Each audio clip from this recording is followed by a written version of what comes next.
Name of this illustration is Spiritual Prisoner. If you've seen the thumbnail of my previous video, it actually said Billy Jack, Spiritual Prisoner. But within my name is that Billy Jack, you can put your name there. Because I have concluded that all of us are spiritual prisoners, some type of form or fashion. Now, my going in and out of the penal system actually gave me a metaphor of what's going on this planet. To me, we are spiritual beings having a human experience, not a human being having a spiritual experience. And by us being spiritual beings, I concluded that we are here on this realm of earth on parole or probation. And it is our destiny or goal to do what we have to do to get off of parole or probation and make it to the next level of operation in the spiritual realm. I talk about that later on in some of the later readings. But now before I go into the readings, I want, a particular audience to know that being incarcerated is not a badge of honor. And because we are locked up in our minds, because of the behavior that we're participating in, our destiny or your destiny could be the penitentiary. And what's going on now, if y'all here robbing, stealing, hustling, trying to find some quick way to have a come up or make a come up, it's possibly that you're on a path that's going to lead you into being incarcerated. And the thing about being incarcerated, once you get there and you come to the reality that you can't get out, you got to do the time.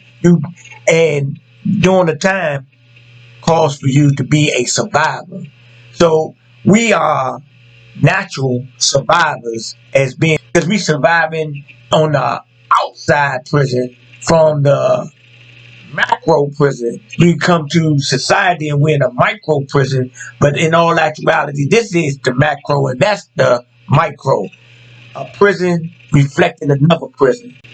The 13th Amendment says point blank that prisoners are subject to slavery.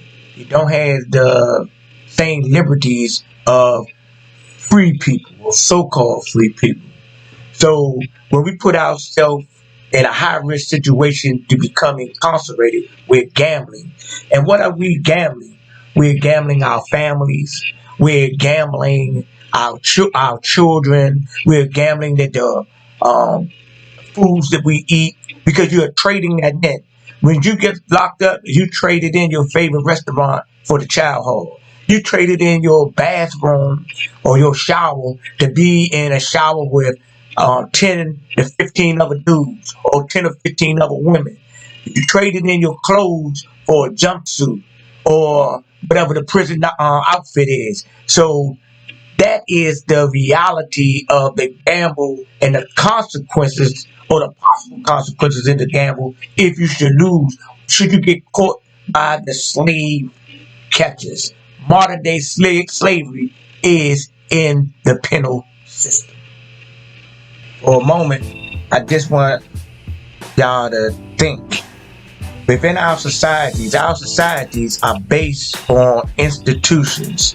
Our school systems, even the elementary, middle schools, high schools, the universities are institutions. The policies that operate to keep this country moving is a form of an institution. So what that tells us is that we are or have been institutionalized in our minds, even if we're not in the penitentiary.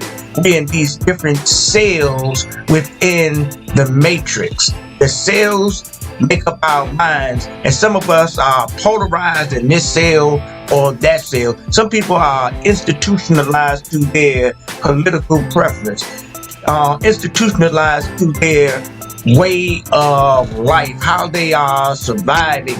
And even though that this may be detrimental to themselves and others, because they are institutionalized, meaning that they have a firm belief, they have been schooled, educated in a particular type of way to pursue their endeavors. That's just something to think about. Day 4, June the 3rd, 2001. I'm going to start this off with an illustration. I may not be nothing in the eyes of men, yet everything in the eyes of Him that created us. Him that created the universe. Praise Him. Hosanna. Tonight, today, and every day. I am a believer. I'm not a teacher, yet a knowledge seeker, a truth seeker. I am my brother's keeper. Peace. Day 4. Last night, I had a dream, vaguely recalling the entire scenario. Brief descriptions, something to do with some females and some acquaintances from Colorado. They called for Bible study. A young brother gave a powerful testimony. My cellie contributed. I rolled out of the session early. Lo and behold, an acquaintance from Colorado just came up from Lawton. This is the first person I had an open conversation with, reminiscing on our experiences. The conversation was refreshing. Some of the things we talked about, I felt was taking me from a zone, something personal, yet very much real. This associate of mine had been married in Colorado, brought his wife to D.C. She was from New York. They still together legally, although he hasn't seen her in 2 going on 3 years. He done had a child by another woman. Me and Will met 15 years ago at Aquan. We were in M-Dorm on a 60-day study. That's a do fact. To this day, both of our offenses evolve around possession and distribution of PCP and cocaine, a form of surviving in the streets of Washington, D.C. I just wanted to clarify something. I identified Will when I was writing this as associate, but Will, being them go way back, like I said, we were down the crack together. One time, we was about to get into it, but the situation got resolved. Then we ended up out Colorado by the same route, and we hooked back up. And needless to say, Will is a real dude. I used to be getting into stuff all the time. So one day this dude was coming out of the liquor store and I was going in, and the one dude had some words, and yeah, Will hit him with the screwdriver jump.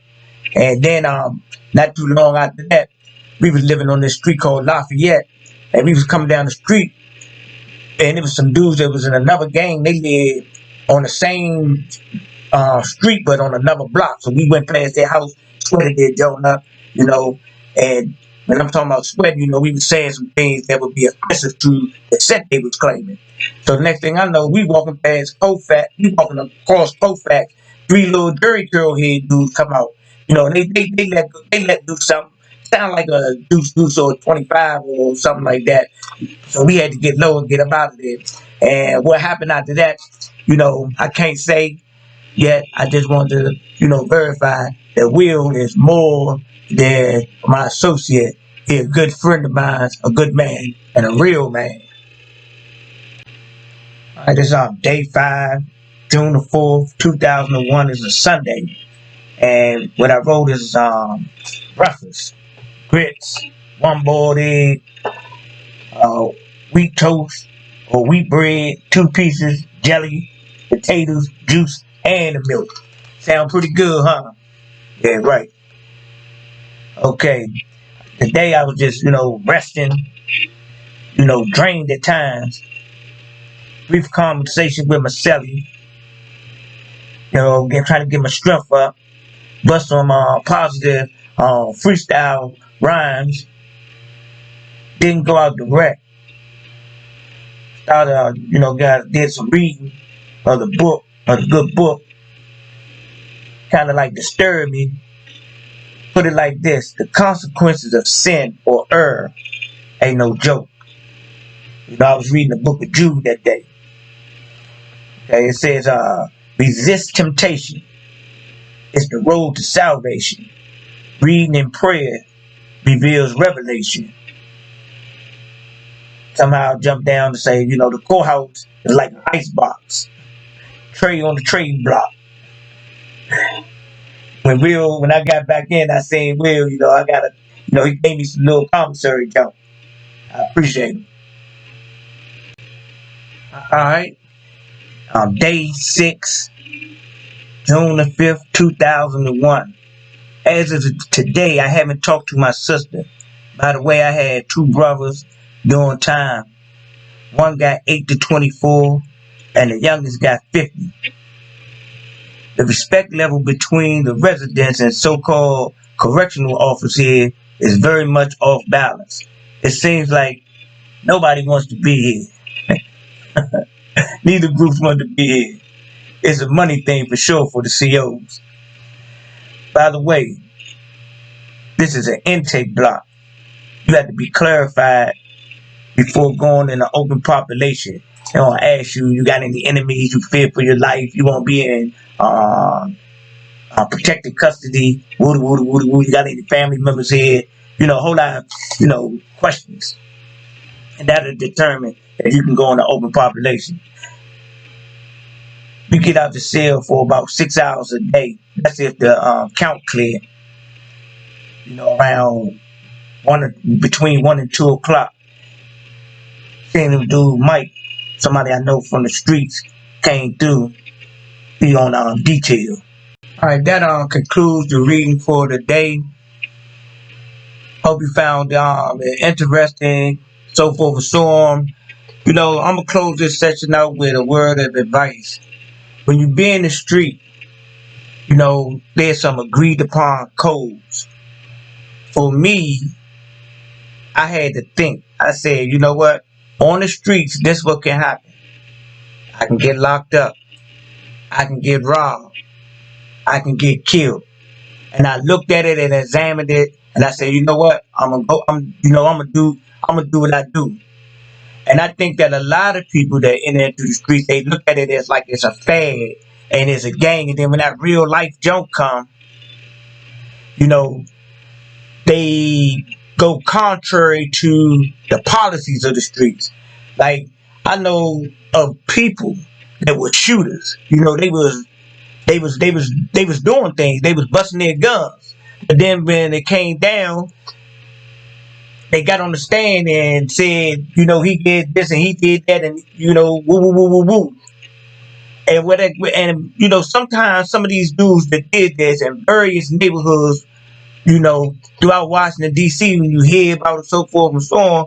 And one thing I can think about, that these dudes, they didn't accept the whole game. They just wanted to get the money or the girls or whatever, but didn't see the possibilities of, what was the code if you get locked up? What is the code if, you get caught, with the stash? And that's why a lot of people been telling, snitching, so forth and so on. I'm not trying to promote anything. I'm just being a realist about it. And that's what you got to be. The theme of the streets, 10 years ago, keep it real, keep it real, keep it 100, keep it 100. I'm going to tell y'all this. I found out, man, that jokers on the street wasn't real. Jokers I was listening to rapping wasn't real. I ain't going to say everybody wasn't real, but the majority wasn't real. And then I had to tell myself, man, you know what? Only one being that I know is real. That's the Most High God. And I'm going to leave it like that. Man, live your life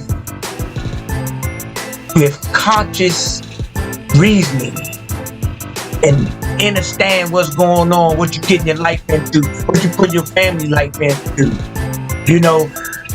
Be mindful of what your choices can bring about in your life.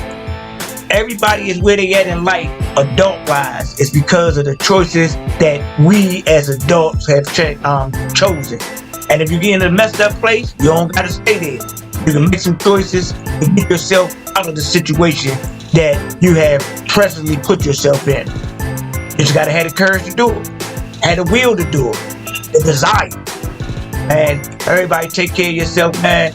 And I'll be back next week. So more reading, going to this day number 7, my 2001 experience going through the penal system. Peace.